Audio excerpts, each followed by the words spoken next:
La historia que la mayoría conoce sobre el origen de la humanidad comienza demasiado tarde, y eso nunca fue casualidad. Nos enseñaron a empezar cuando los nombres ya existían, cuando las figuras ya tenían rostro y cuando los dioses ya habían descendido, hablado y gobernado. Pero esta noche no vamos a empezar ahí. Esta noche vamos a retroceder, no con prisa ni con ruido, sino paso a paso, hacia un punto incómodo de la historia, el momento anterior a que los Anunnaki se convirtieran en el comienzo de todo. Porque cuando una historia empieza tarde, no necesariamente miente, hace algo más sutil, elige dónde mirar, elige qué recordar, y sobre todo, elige qué dejar fuera del marco. Durante siglos, el relato dominante ha sido claro, directo y fácil de repetir. Seres poderosos llegaron del cielo, trajeron orden, trajeron conocimiento y trajeron el inicio. Esa versión funciona porque es limpia, porque elimina el silencio y porque nos da algo firme a lo que aferrarnos. Pero hay un problema oculto en ese punto de partida, un problema que no aparece cuando la historia se cuenta rápido y solo se revela cuando se ralentiza. Cuando regresamos a las tablillas de arcilla más antiguas, cuando dejamos de leerlas como mitos y empezamos a escucharlas como registros, ese comienzo espectacular no está ahí. No hay una gran llegada inicial. No hay una escena de apertura con dioses descendiendo del cielo, y no hay un «y entonces todo comenzó». Lo que hay es pausa, vacíos, fragmentos y silencio. Y ese silencio no se siente como ausencia, sino como algo que todavía no se ha decidido. Esto importa más de lo que parece, porque los comienzos moldean todo lo que viene después. Y un inicio mal colocado cambia el significado completo de una historia, incluso cuando los hechos posteriores son reales. Cuando situamos a los Anunnaki en el primer punto del relato, los convertimos en creadores absolutos, en la causa original y en la fuente de todo lo que sigue. Pero las tablillas nunca hacen esa afirmación de forma directa. No dicen, ellos crearon, ni dicen, ellos comenzaron. Eso lo añade la mente que llega después, la mente que necesita un punto claro, un origen sólido y una autoridad inicial. Y así, poco a poco, y sin mentir abiertamente, el pasado se reorganiza. No se falsifica, se reordena. Porque cuando algo aparece primero en una historia, asumimos que causó todo lo demás, y la posición crea significado. Esta noche no estamos aquí para reemplazar un mito por otro, ni para decir que los Anunnaki no existieron, porque eso sería otro extremo igual de cómodo. Estamos aquí para hacer algo más incómodo, mover el comienzo, retrocederlo lentamente hasta el punto donde la memoria todavía no había decidido qué era importante y qué no. Los escribas más antiguos no se apresuraron, no comenzaron con órdenes ni proclamaciones, y sus textos se abren con cuidado, casi con vacilación, como si supieran que definir demasiado pronto sería un error. Ese silencio inicial no es vacío, es pesado, y sugiere un tiempo anterior a la acción, anterior a la autoridad y anterior incluso a los nombres. Pero generaciones posteriores leyeron ese silencio como nada, confundieron paciencia con ausencia, y asumieron que si no había dioses actuando, entonces no había historia. Ahí es donde el relato se vuelve frágil, porque un comienzo frágil puede moverse, puede adelantarse y puede ser reemplazado. Una vez que eso ocurre, todo lo que sigue crece de tamaño. Los dioses se vuelven más grandes de lo que fueron, más poderosos y más definitivos. Esta es la verdadera transformación silenciosa de la historia. No ocurre por engaño, sino por repetición. Cuando el mismo inicio se cuenta una y otra vez, la mente deja de cuestionarlo y lo acepta como terreno sólido. Cualquier cosa que quede antes de ese punto empieza a sentirse innecesaria, extraña o incómoda. Así los Anunnaki se convierten en la línea de salida, y todo lo anterior se desvanece en la oscuridad. No porque haya sido borrado, sino porque nadie volvió a señalarlo. Pero la historia no desaparece cuando la ignoramos. Espera enterrada, paciente e intacta. Las tablillas no discuten, no se defienden y no insisten. Simplemente existen, quebradas e incompletas, esperando a que alguien las lea sin prisa. Aquí es donde nos encontramos ahora, entre dos comienzos. Uno ruidoso, claro y emocionante, y otro silencioso, inacabado e incómodo. Antes de avanzar más, hay algo que debemos aceptar. Si el inicio que nos enseñaron se siente demasiado seguro, demasiado claro y demasiado dramático, es posible que no sea antiguo. Puede ser un eco moderno colocado al frente, porque el silencio no vende y la espera incomoda. Los escribas más antiguos no escribían para impresionar, ni trataban de explicar todo. Dejaban espacio donde no sabían, y ese espacio importa. Nos muestra un momento raro en la historia humana, el instante en que quienes registraban el mundo admitían que aún no entendían lo que estaban describiendo. Cuando ignoramos esa vacilación, perdemos la parte más honesta del registro y la reemplazamos con una certeza que se siente divina, pero no lo es. El verdadero inicio no grita, no se anuncia y no llega con autoridad. El verdadero inicio espera. Y esa espera es exactamente lo que vamos a explorar. Porque si los Anunnaki no fueron el principio, si ellos entraron en una historia que ya estaba en movimiento, entonces la pregunta cambia por completo. No es ¿quién creó a la humanidad?, sino algo mucho más inquietante. ¿Qué estaba ocurriendo cuando aún no existían dioses, ni nombres, ni poder? ¿Y por qué ese momento fue empujado fuera del comienzo? Antes de que existieran los nombres, antes de que algo pudiera señalarse o separarse, las tablillas describen un estado que no se mueve con intención y no responde a órdenes. Un mundo que no actúa porque aún no ha aprendido a hacerlo. No es un lugar en el sentido humano de la palabra. No tiene bordes ni direcciones. No hay arriba ni abajo, y no hay un punto desde el cual mirar. Solo una extensión continua, donde todo existe al mismo tiempo. Los escribas no intentaron llenarlo con figuras ni con historias, porque sabían que cualquier forma que eligieran sería demasiado pequeña para contenerlo. Por eso eligieron una imagen simple y profunda, una imagen que puede sostener sin decidir. Agua. Agua por encima, agua por debajo y agua en medio. No como océano con olas y costas, sino como una presencia total, espesa, silenciosa y viva. Este no es un vacío, es una plenitud sin separación, un estado donde nada compite porque nada puede distinguirse aún. En este mundo temprano no hay intención, no hay deseo y no hay control, no porque estén prohibidos, sino porque todavía no existen como ideas. Nada aquí quiere gobernar, nada quiere llegar y nada quiere comenzar. Todo simplemente está, respirando lentamente dentro de una misma profundidad.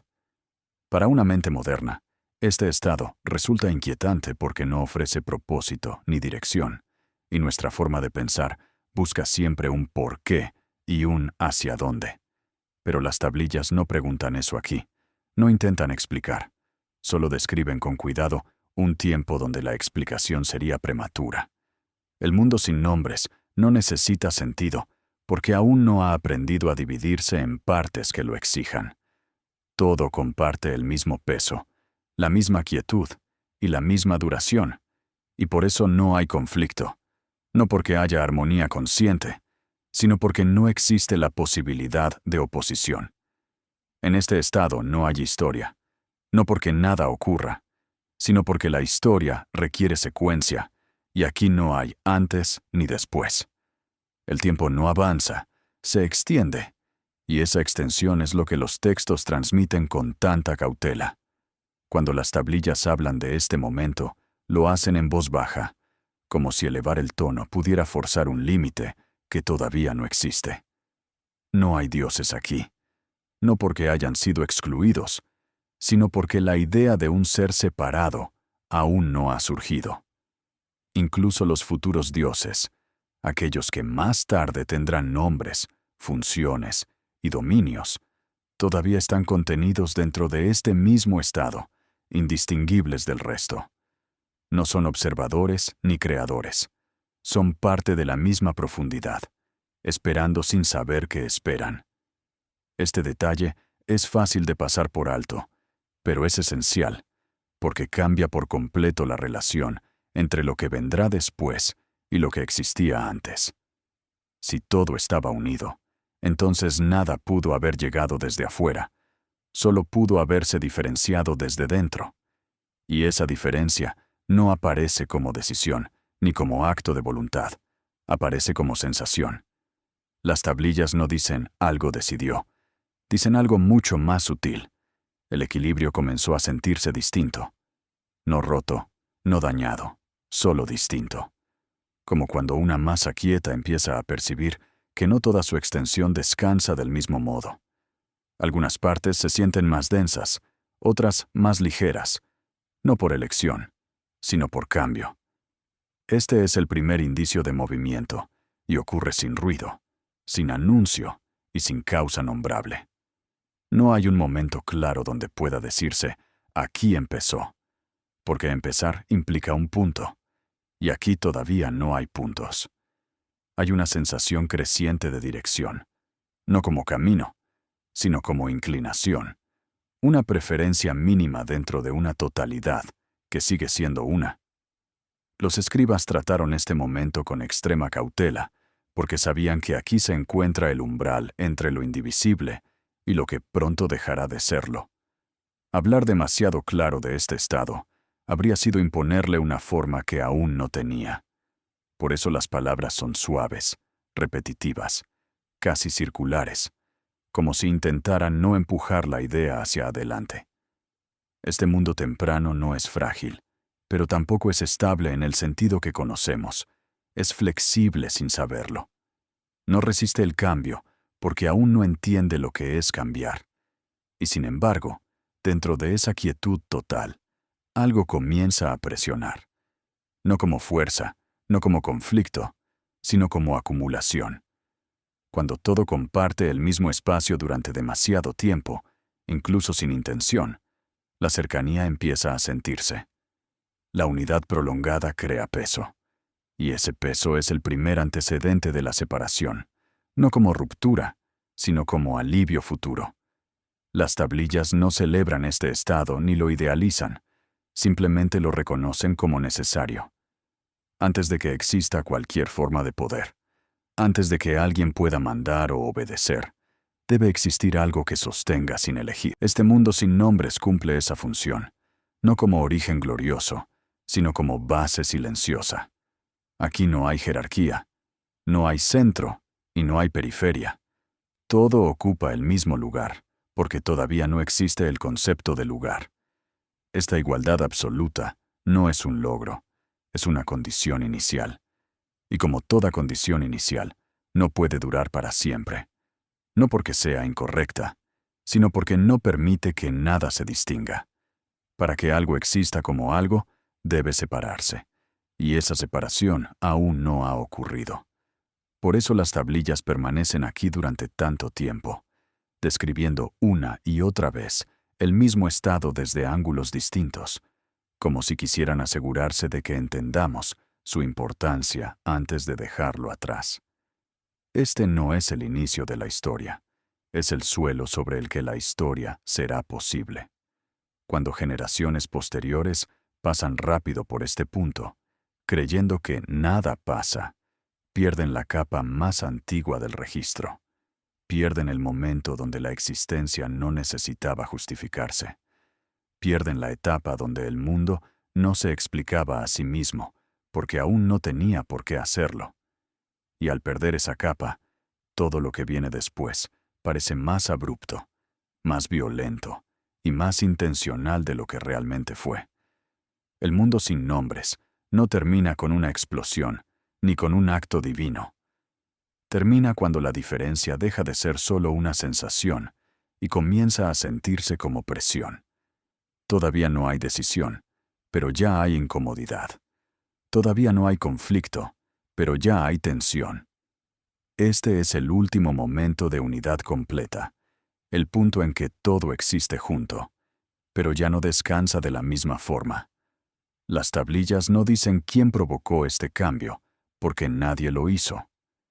El cambio no viene de una mente ni de una orden. Viene de la condición misma de existir, sin separación, durante demasiado tiempo. Este es el detalle que más incomoda a las narrativas posteriores, porque elimina la necesidad de un creador activo en el inicio. El mundo comienza a moverse, no porque alguien lo empuje, sino porque quedarse igual deja de ser posible. Y aquí, justo aquí, es donde el relato se detiene por un momento más. No para explicar lo que viene, sino para dejar claro lo que está a punto de perderse.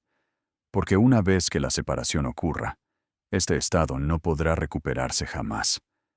No como experiencia, no como memoria, solo como eco. El mundo sin nombres no desaparece, se transforma en algo más profundo, en la base invisible que sostendrá todo lo que venga después. Y cuando más adelante aparezcan dioses, reinos y jerarquías, este estado seguirá ahí, oculto, recordándonos que hubo un tiempo en el que nada necesitaba mandar para existir. Pero ese tiempo está llegando a su límite. La presión aumenta lentamente. La quietud ya no es uniforme. Y el mundo comienza a inclinarse hacia algo que aún no puede nombrar. Porque si todo sigue unido, pero ya no descansa igual, entonces la pregunta inevitable empieza a formarse sin palabras. Si nadie decidió separarse, ¿qué fuerza silenciosa empujó al mundo a dejar de ser uno solo? El cambio no llega como un evento, no irrumpe ni se anuncia, simplemente comienza a sentirse. En el mundo sin nombres, no hay voluntad que decida avanzar, pero tampoco hay una fuerza que pueda detener lo que empieza a formarse lentamente. La unidad sigue intacta, nada se ha separado aún, pero la quietud deja de ser uniforme, y eso basta para que algo nuevo exista por primera vez. Diferencia. No diferencia como ruptura, sino como sensación, como una mínima variación dentro de un todo que todavía se percibe a sí mismo como uno. Las tablillas describen este momento con un lenguaje cuidadoso, porque saben que aquí ocurre algo irreversible, aunque todavía no visible. No hay choque, no hay lucha y no hay intención, solo una presión suave que aparece donde antes todo descansaba del mismo modo. Esta presión no empuja hacia adelante ni hacia atrás, porque aún no existe el concepto de dirección. Es simplemente una acumulación silenciosa que empieza a sentirse inevitable. Cuando todo ocupa el mismo espacio durante demasiado tiempo, incluso sin deseo ni propósito, la cercanía deja de ser neutral. La unidad prolongada crea peso, y el peso crea tensión. No porque algo esté mal, sino porque permanecer idéntico deja de ser posible. Este es el primer movimiento real del mundo, y ocurre sin acción, sin orden y sin mente que lo planifique. Las tablillas no atribuyen este cambio a ningún ser, porque hacerlo habría sido proyectar una intención que aún no existe. Aquí no hay creador actuando, solo una condición que comienza a transformarse desde dentro. La presión se distribuye de manera desigual, no por elección, sino por necesidad. Y esa desigualdad es el primer antecedente de todo lo que vendrá después. Algunas partes comienzan a sentirse más densas, más cargadas, mientras otras se sienten más livianas, más dispuestas a moverse, aunque todavía no se mueven. Este no es un mundo que decida cambiar, es un mundo que empieza a sentir que no puede permanecer exactamente igual. La tensión no rompe la unidad, la estira. Y esa extensión crea un estado nuevo, uno que no existía antes y que no puede ser ignorado una vez que aparece.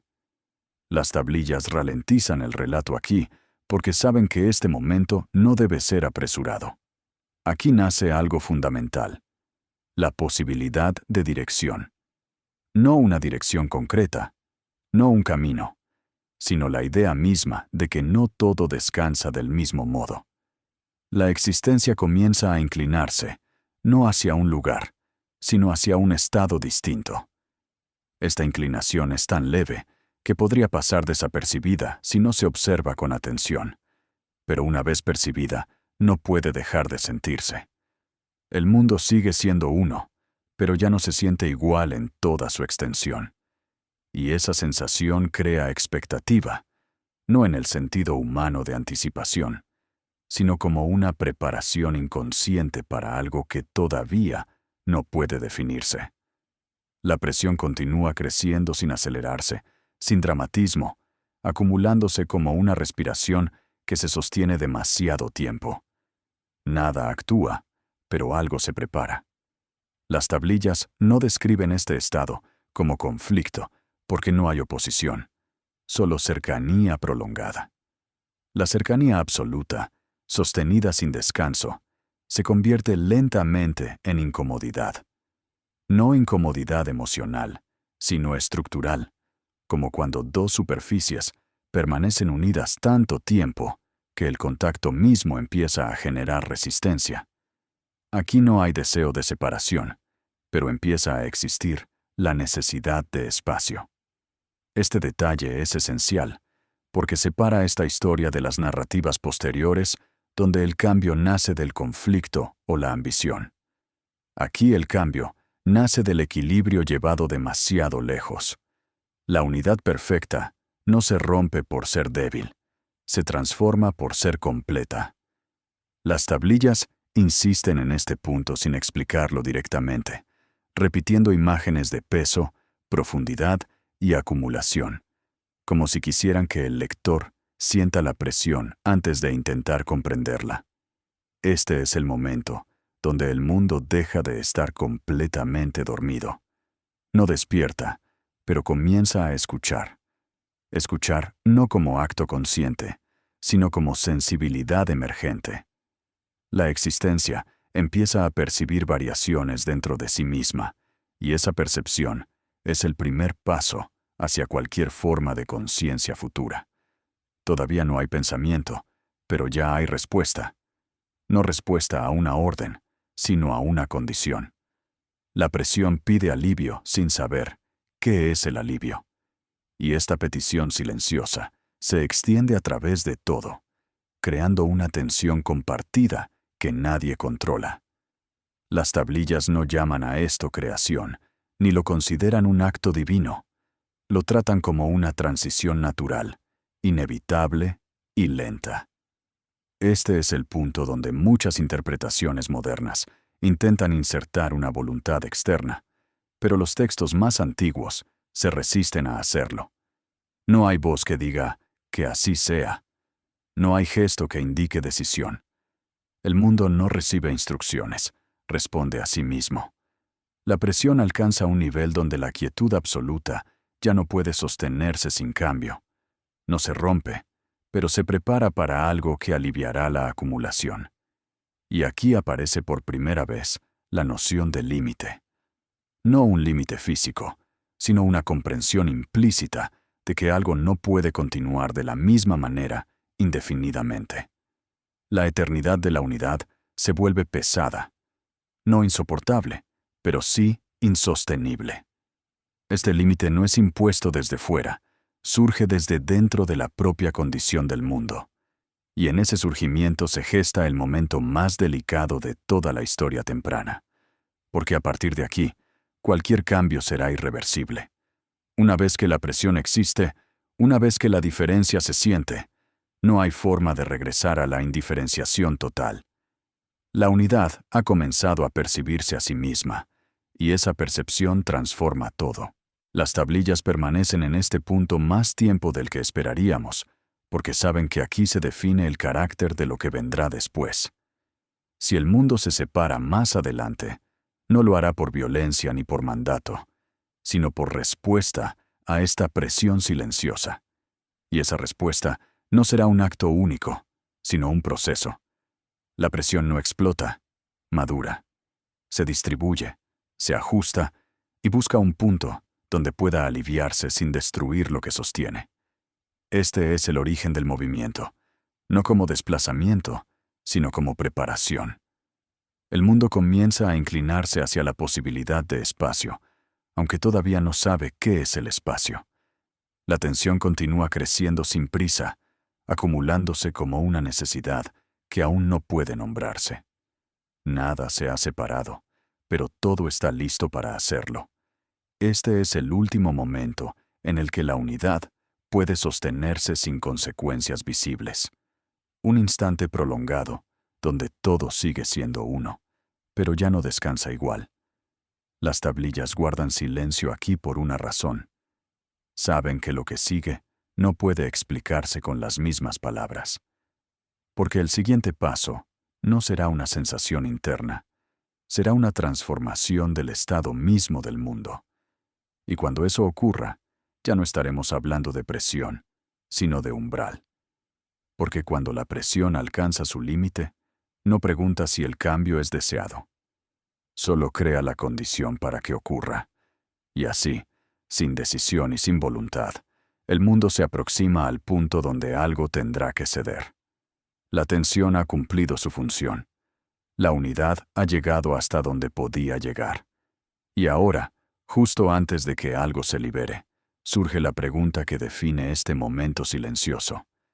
Si la presión nació sin intención y creció sin conflicto, ¿qué forma tomará el alivio cuando el mundo ya no pueda sostenerse como uno solo? El mundo llega a un punto donde la presión ya no puede seguir creciendo sin cambiar algo esencial, y ese punto no se manifiesta como ruptura inmediata, sino como una cercanía que se vuelve difícil de sostener. Aquí no existe todavía un arriba ni un abajo, no porque hayan sido eliminados, sino porque aún no han nacido, y sin esa diferencia, todo ocupa el mismo espacio. Cielo y tierra no son opuestos ni regiones distintas, son una sola masa continua, comprimida, silenciosa y completa, tan cercana a sí misma que no deja lugar para el movimiento. Las tablillas describen este estado con una sensación de peso constante, no como amenaza, sino como advertencia, una advertencia sin palabras que se siente en todo. No hay caída posible porque no hay distancia, no hay ascenso porque no existe altura, y no hay dirección porque nada puede separarse lo suficiente como para orientarse. La existencia se encuentra contenida en sí misma, sin respiración amplia, sin espacio para estirarse, y esa contención prolongada transforma la presión en tensión palpable. Los humanos que más tarde caminarán este mundo no lo reconocen como peligro, lo sienten como normalidad, una normalidad pesada que nunca se cuestiona porque nunca ha sido distinta. Caminar aquí no es avanzar, es sostenerse, moverse con cuidado dentro de una cercanía que empuja desde todas partes. La postura se encorva no por obediencia ni por temor, sino por instinto, como si el cuerpo aprendiera a adaptarse a un cielo que no deja espacio para erguirse. Las tablillas no hablan de adoración ni de culto en este punto, porque aún no existe aquello que pueda ser elevado por encima del resto. Lo que existe es presión compartida. Cielo y tierra se tocan en todas partes, se apoyan, se sostienen y al mismo tiempo se aprietan, creando una sensación de clausura que se extiende sin interrupción. Este es el verdadero umbral de la historia, no un evento espectacular, sino un estado que ha llegado a su límite natural. La unidad que antes era descanso, ahora se convierte en carga, no por error, sino por duración. La cercanía absoluta, mantenida demasiado tiempo, comienza a sentirse insoportable, sin que nadie pueda explicar por qué. Las tablillas no atribuyen esta sensación a castigo ni a intención divina. La presentan como una consecuencia inevitable de existir sin separación. Aquí no hay deseo de huir ni impulso de destruir, solo una necesidad creciente de alivio. El aire, si puede llamarse aire, se siente espeso, atrapado entre capas que no permiten circulación. El sonido no viaja, no porque no exista, sino porque no tiene espacio para hacerlo. Todo permanece contenido en un mismo cuerpo inmenso que no puede expandirse. Este estado no es caótico, es estable en exceso, y esa estabilidad absoluta es precisamente el problema. Nada puede cambiar sin espacio, y el mundo ha llegado a un punto donde el cambio es necesario. Las tablillas tratan este momento con extrema cautela, porque aquí cualquier palabra puede malinterpretarse como causa. No hay causa. Hay límite. Un límite alcanzado no por error ni por violencia, sino por acumulación. La presión ha hecho su trabajo silenciosamente y ahora exige una respuesta. No una decisión consciente, sino una liberación. Este es el último instante en el que cielo y tierra permanecen unidos como uno solo, compartiendo el mismo peso, el mismo silencio y la misma inmovilidad. Nada anuncia lo que está por ocurrir. No hay señales en el cielo, porque no hay cielo que observe. No hay temblores en la tierra, porque no hay tierra separada que pueda temblar. Todo está contenido en una cercanía total que empieza a sentirse peligrosa, no por amenaza externa, sino por falta de espacio interno. Las tablillas describen esta fase como frágil, no porque esté a punto de romperse de forma violenta, sino porque cualquier cambio, por mínimo que sea, alterará todo. Este es el punto donde el mundo contiene la respiración sin saber que lo hace. La presión no se acelera, pero se vuelve imposible de ignorar. Incluso las figuras que más tarde serán reconocidas como dioses no actúan aquí, no porque carezcan de poder, sino porque el poder aún no tiene lugar donde manifestarse. No hay altura desde la cual mandar, ni distancia desde la cual observar.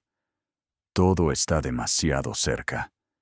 Este detalle es crucial, porque nos muestra que el poder no nace del acto de crear, sino del espacio que permite actuar. Antes de que exista espacio, no puede existir autoridad. Antes de que haya distancia, no puede haber control. El umbral no es una batalla, es una acumulación silenciosa que ha llegado a su punto máximo. La presión no pide permiso, no consulta, no evalúa consecuencias. Simplemente se vuelve insostenible. Y cuando algo es insostenible, no necesita voluntad para cambiar, necesita liberación. Las tablillas no celebran este momento ni lo temen, lo observan con respeto, conscientes de que lo que sigue transformará todo lo que existe. Aquí termina la unidad total, no porque sea derrotada, sino porque ha cumplido su función.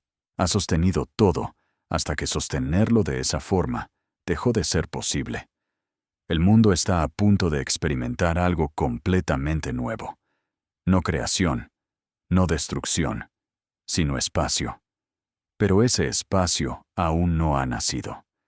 Todavía estamos en el último segundo, prolongado donde cielo y tierra permanecen juntos, presionándose, sosteniéndose y empujándose al mismo tiempo. Este instante no puede durar más. No porque alguien lo decida, sino porque la presión no puede seguir acumulándose sin encontrar salida. Y cuando esa salida ocurra, no traerá paz inmediata, traerá posibilidad. Posibilidad de movimiento, posibilidad de dirección, posibilidad de poder. El umbral se encuentra aquí, en este punto exacto, donde todo sigue unido, pero ya no puede seguir siéndolo. Las tablillas se detienen un momento más antes de avanzar, como si quisieran que sintamos el peso completo de esta cercanía antes de perderla para siempre. Porque una vez que el espacio exista, la unidad solo podrá recordarse, nunca volver a vivirse. Y esa pérdida silenciosa será el precio de todo lo que vendrá después. Aquí, justo aquí, el mundo está a punto de soltar lo único que ha conocido. Y la pregunta que queda suspendida en este umbral no es si la separación ocurrirá, sino algo más inquietante. Si el espacio nace como alivio, ¿qué fuerzas nuevas entran al mundo en el mismo instante en que la unidad se rompe? La liberación no llega como un estallido, llega como un desprendimiento inevitable. Y en ese desprendimiento ocurre algo que el mundo jamás había conocido: espacio. No espacio como vacío, sino como distancia recién nacida, una separación mínima que permite por primera vez que algo se mueva sin empujar todo lo demás. Cielo y tierra dejan de presionarse, y, en ese mismo instante, el aire aparece, no como elemento, sino como posibilidad, como un intervalo donde antes no había lugar para respirar. La separación no es lenta ni violenta, es decisiva, como si la presión acumulada hubiera encontrado por fin un camino por donde salir. El cielo se eleva y la tierra se asienta, no porque alguien los ordene, sino porque el alivio exige direcciones opuestas.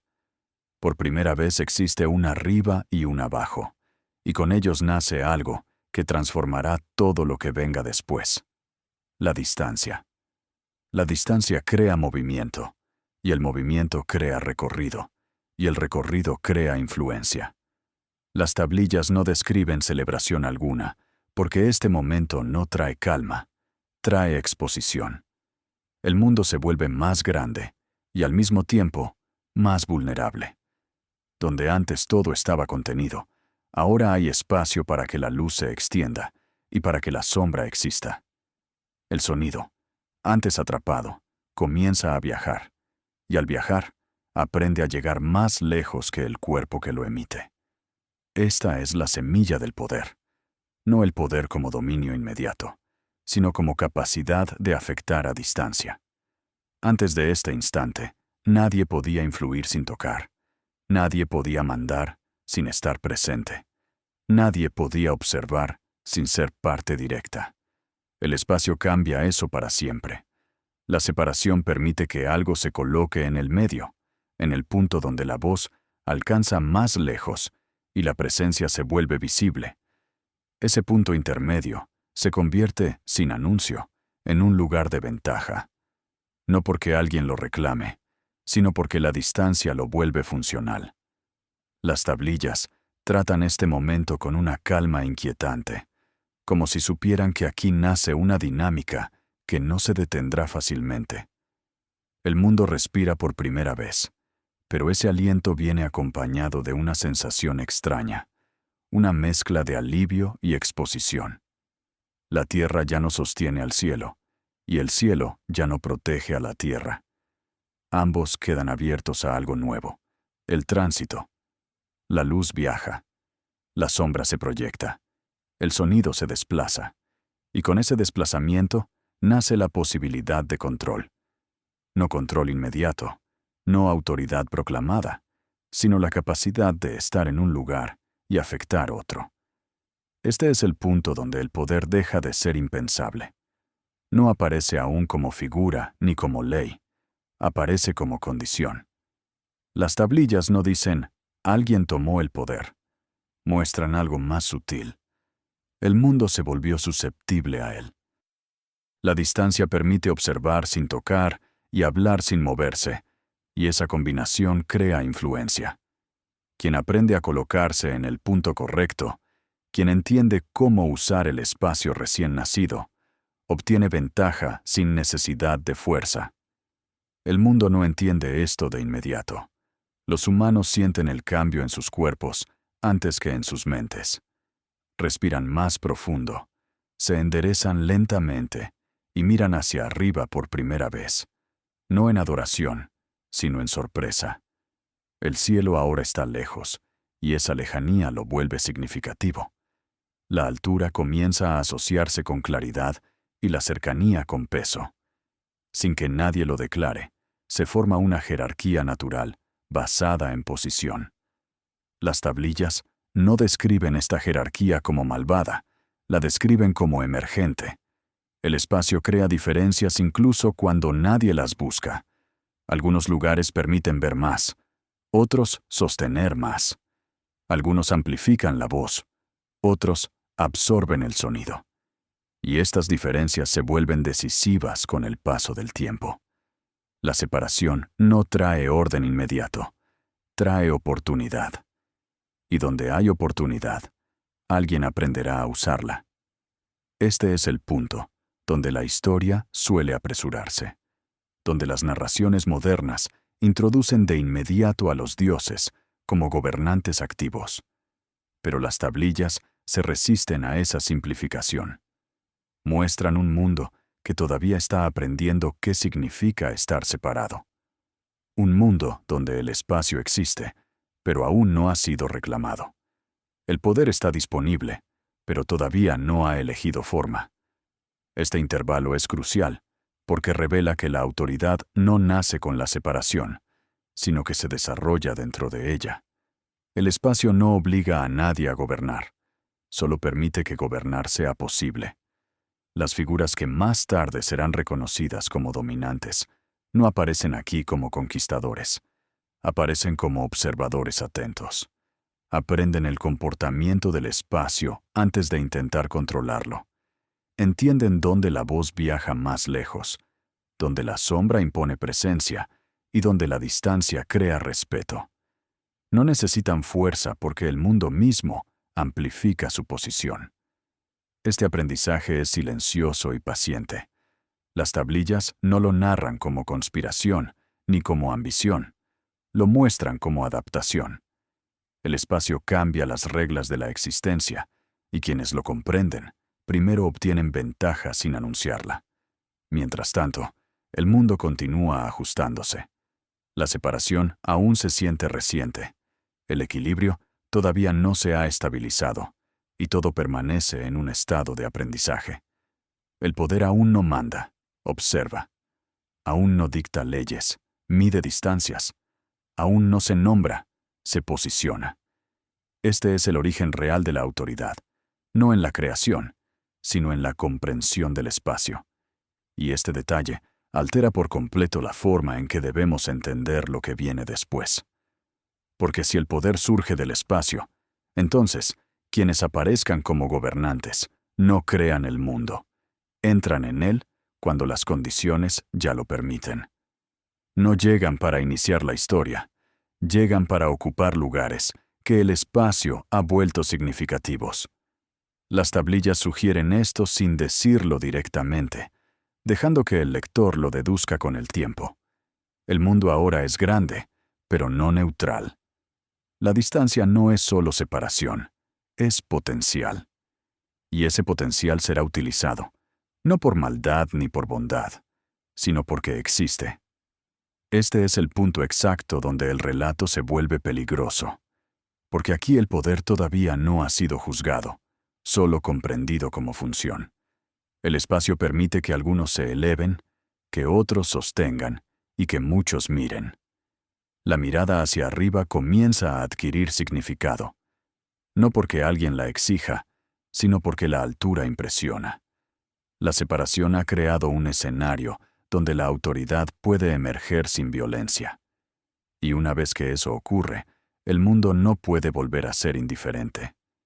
Las tablillas avanzan con cuidado, porque saben que el siguiente paso no será solo físico, será político, en el sentido más antiguo de la palabra. No habrá guerra aún, pero habrá roles. No habrá órdenes explícitas, pero habrá influencia. El espacio ha hecho su trabajo. Ha abierto el camino para algo que no existía antes, y ese algo pronto aprenderá a llamarse a sí mismo poder. Pero todavía no ha llegado el momento de la proclamación. Todavía estamos en el instante donde el espacio existe, el poder es posible, y la autoridad aún no se ha declarado. Las figuras observan, el mundo aprende, y el silencio vuelve a extenderse, no como unidad, sino como espera. Porque si el poder nace del espacio, entonces la pregunta que se cierne sobre este momento no es cuándo aparecerá, sino algo más inquietante. Si el poder solo puede existir cuando hay distancia, entonces, ¿quién fue el primero en aprender a usar esa distancia sin tocarla? Antes de que alguien pueda decir que llegó, algo ya estaba observando. El espacio ha nacido, la distancia existe, y el poder es posible. Pero todavía no hay proclamaciones, ni dominios visibles.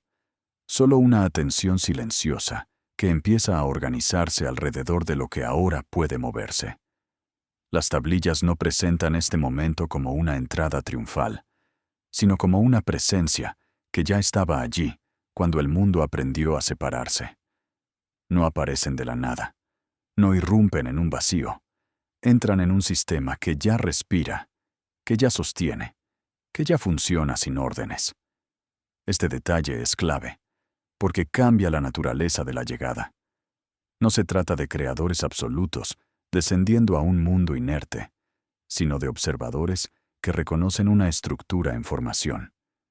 Antes de cualquier gobierno, antes de cualquier mandato, existe algo más antiguo: la memoria del equilibrio. El mundo separado todavía se apoya en lo que no se separó del todo. Debajo de la superficie, lejos de la altura donde la voz viaja, continúan existiendo los sistemas que sostienen sin hacerse visibles. El agua sigue fluyendo, la tierra sigue cargando peso, y la estabilidad no proviene del cielo, sino de lo que permanece oculto. Las tablillas describen este soporte con un respeto silencioso, como si supieran que aquí reside una forma de poder que no necesita ser vista. No es autoridad, es continuidad. Mientras la distancia permite que algunos se eleven, lo profundo garantiza que nada colapse. Este equilibrio anterior no desaparece cuando nace el espacio, se vuelve invisible. Y lo invisible suele ser olvidado, aunque siga sosteniendo todo. Aquí es donde entran los observadores. No llegan para imponer orden, llegan para comprender dónde se sostiene el mundo y dónde puede ser influido. Aprenden rápido que no todo poder viene de la altura y que no todo control se ejerce desde arriba. Las tablillas hacen una distinción sutil entre quienes se colocan en el espacio abierto y quienes permanecen cerca de los sistemas profundos. Unos se asocian con la voz, la ley y la dirección.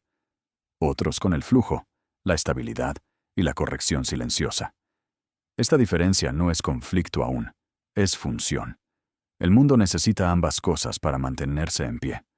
Los observadores no crean estas funciones, las reconocen. Y en ese reconocimiento comienza algo más peligroso que la fuerza: la apropiación del significado. Cuando alguien entiende qué sostiene al mundo, puede decidir qué se ve y qué se ignora. La memoria empieza a organizarse, no como archivo completo, sino como relato. Las tablillas no dicen que se borró el pasado, dicen algo más inquietante. Se dejó de señalar. Lo que no se nombra se vuelve fondo. Lo que se repite se vuelve inicio. Así comienza la verdadera reescritura del origen. No con mentira, sino con énfasis. Los observadores entienden que el poder no solo se ejerce controlando el espacio, sino definiendo dónde empieza la historia. Si el inicio se coloca en la llegada, todo lo anterior se convierte en preparación silenciosa, en escenario sin voz. Y el escenario rara vez recibe crédito. Este es el momento donde la memoria deja de ser neutral. Lo que se recuerda se vuelve importante. Lo que se omite se vuelve invisible. Y lo invisible, con el tiempo, se confunde con inexistente.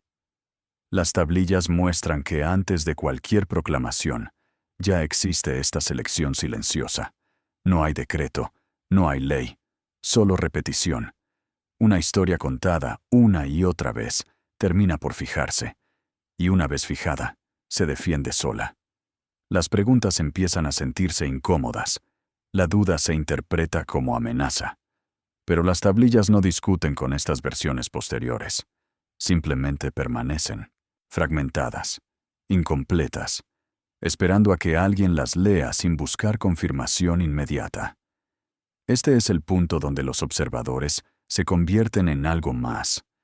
No gobernantes aún, pero sí intérpretes. Y quien interpreta el pasado, controla el marco del presente. Las tablillas sugieren que aquí se establecen los primeros acuerdos silenciosos, no contratos escritos, sino entendimientos implícitos. ¿Quién ocupa la altura? ¿Quién sostiene desde abajo? ¿Quién habla? ¿Quién escucha? Estos acuerdos no se anuncian, se practican, y con el tiempo se sienten naturales. El mundo aprende a mirar hacia arriba cuando busca dirección, y hacia abajo solo cuando algo falla. Así, la memoria del equilibrio se vuelve invisible mientras la memoria del mando se vuelve dominante. Este proceso no es maligno, es eficaz, y lo eficaz tiende a imponerse sin resistencia. Los observadores no necesitan destruir nada para ocupar su lugar. Solo necesitan estar ahí cuando el espacio se vuelve significativo, y el espacio ya lo es. Aquí es donde la idea de llegada empieza a adquirir una forma engañosa. Porque llegar implica entrar desde afuera. Pero las tablillas insinúan algo distinto. Estas figuras no entran a un mundo vacío. Se manifiestan en un mundo que ya tiene estructura, memoria y equilibrio, pero que ahora permite ser dirigido. Y esa diferencia lo cambia todo. No vienen a crear el orden, vienen a situarse dentro de él. No vienen a iniciar el proceso, vienen a aprovechar el punto en que el proceso se vuelve visible. Este es el instante previo a la aparición abierta, el momento donde la observación se convierte en presencia, donde la memoria se convierte en relato, y donde el relato empieza a desplazar al silencio. Las tablillas se detienen aquí una vez más, como si quisieran que entendamos que la llegada no es un acto aislado, sino el resultado de una larga preparación invisible. Antes de que alguien pueda decir, ellos llegaron, el mundo ya ha sido acomodado para recibirlos. El espacio existe. La jerarquía es posible. La memoria ha sido ordenada. Y el equilibrio profundo ha sido relegado al fondo. Todo está listo. Solo falta un gesto visible para que la historia comience donde siempre nos dijeron que empezó. Y es aquí, justo antes de ese gesto, donde surge la pregunta que redefine todo lo que creíamos saber. Si el mundo ya tenía estructura, equilibrio y memoria antes de su aparición, entonces, cuando finalmente llegaron, ¿vinieron a crear algo nuevo o a reclamar lo que ya existía? Todo está en su lugar antes de que alguien aparezca. El espacio existe, la distancia ha creado jerarquía, el poder es posible, y la memoria ya ha comenzado a organizarse alrededor de un inicio conveniente. Nada falta, y sin embargo, la historia aún no ha comenzado como se contará más tarde. Este es el último instante silencioso, el momento exacto anterior a que la presencia se vuelva visible y la observación se transforme en llegada. Las tablillas no describen este punto con emoción ni con anuncio. Lo tratan como una pausa necesaria, un borde delicado, donde todo está preparado, pero nada ha sido declarado. El mundo respira dentro de su nueva forma, probando el espacio, ajustándose a la distancia y aprendiendo, sin palabras, qué significa vivir separado. La tierra sostiene, el cielo se mantiene elevado, y entre ambos se abre un camino donde la influencia puede viajar. La jerarquía aún no ha sido nombrada, pero ya se siente. La dirección aún no ha sido ordenada, pero ya se busca. Este es el momento donde la historia podría haber seguido de otra manera, donde el inicio pudo haberse contado desde el silencio, desde el equilibrio o desde el proceso lento que lo hizo todo posible. Pero no fue así. La memoria eligió otro punto de partida. Eligió el instante en que las figuras se hicieron visibles, cuando la presencia pudo señalarse y la autoridad pudo representarse con forma, nombre y altura. A partir de ahí, Todo lo anterior se convirtió en preparación invisible, en fondo sin voz, en un antes sin relato. Y ese gesto, más que cualquier acto divino, es lo que define el origen que heredamos. Porque comenzar una historia no es solo narrar lo que ocurrió, es decidir qué cuenta como comienzo. Las tablillas no se oponen a esa elección, simplemente conservan la alternativa, esperando a que alguien vuelva a mirar atrás sin buscar confirmación inmediata. Aquí, en este punto exacto, el mundo todavía no ha sido reclamado, solo observado. La llegada aún no ha ocurrido, pero su forma ya es posible. El poder aún no se ha proclamado, pero el escenario está listo para amplificarlo. La historia está a punto de volverse ruidosa, clara y fácil de repetir. El silencio está a punto de quedar atrás, y cuando eso suceda, el origen que recordaremos no será el más antiguo, sino el más visible. Por eso este momento importa tanto, porque es el único punto donde aún podemos elegir desde dónde contar lo que viene después.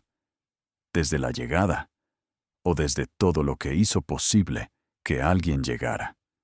Las tablillas nos dejan aquí, en esta puerta final, no para darnos respuestas, sino para recordarnos algo esencial. El inicio no siempre es donde aparece el primer nombre. A veces el verdadero comienzo es aquello que fue tan fundamental que ya no necesitó ser mencionado. Y mientras el mundo se prepara para recibir a quienes ocuparán el espacio abierto, la pregunta queda suspendida, intacta, esperando ser escuchada con calma.